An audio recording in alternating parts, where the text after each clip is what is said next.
so this is copper. It's useful for tools, right? And originally, you can see how this would evolve, right? Someone is making copper spade heads for farmers to go out and farm with.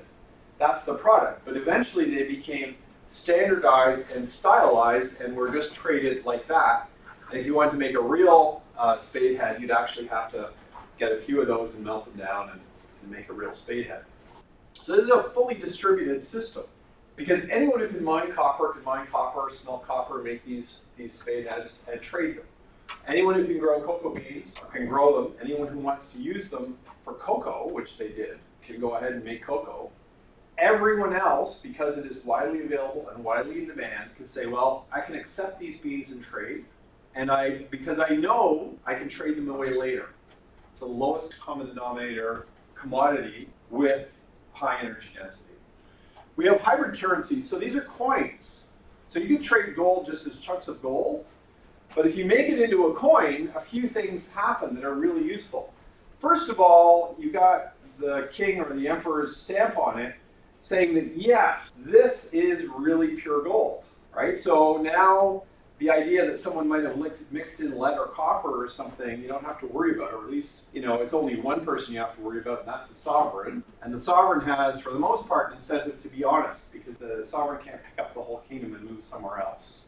Running a mint is a business. Providing this currency is a business for which the sovereign is actually charging a fee. So if they cheat too much, they're going to be in trouble.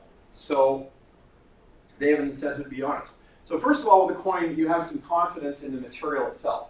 Second of all, because it's round and flat, it's really hard to fill the middle of it with lead, right? And you can't do it very much. So the shape of it, coins are not disc-shaped by accident. It's actually on purpose, because if you had a little ball, it would be easier to make a cord of lead or something, right? It would be easier to cheat the system. So there's an authentication piece to that.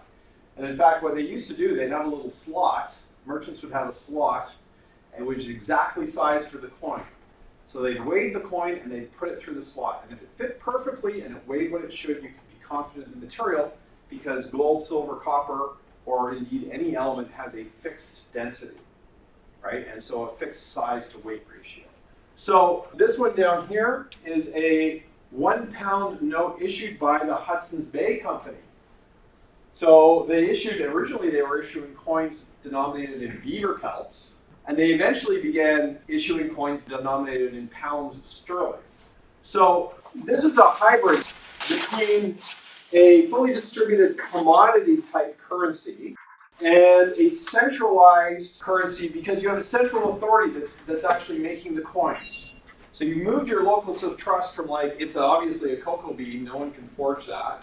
But when you get here, there's a central authority giving you some kind of additional measure of trust, additional measure of authentication on the currency.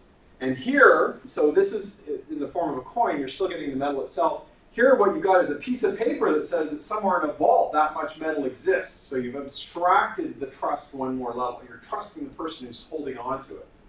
The advantage being, now you don't actually have to carry around gold and silver, you can just carry around this piece of paper. And here we have on the left, we have fully centralized currencies, Canadian dollars printed by the Canadian Mint, and electronic money, which only exists in a computer somewhere, right? So when you get into the question of, like, what's the value of money, what's even the existence of money? It's like a bit string on some storage device in the bank. However, the interesting thing is they make dollars very hard to counterfeit. They have to, because otherwise people would. These are impossible to counterfeit by nature. And in here we have something kind of in the middle. So we're moving our locus of trust from a fully distributed system to a fully centralized system.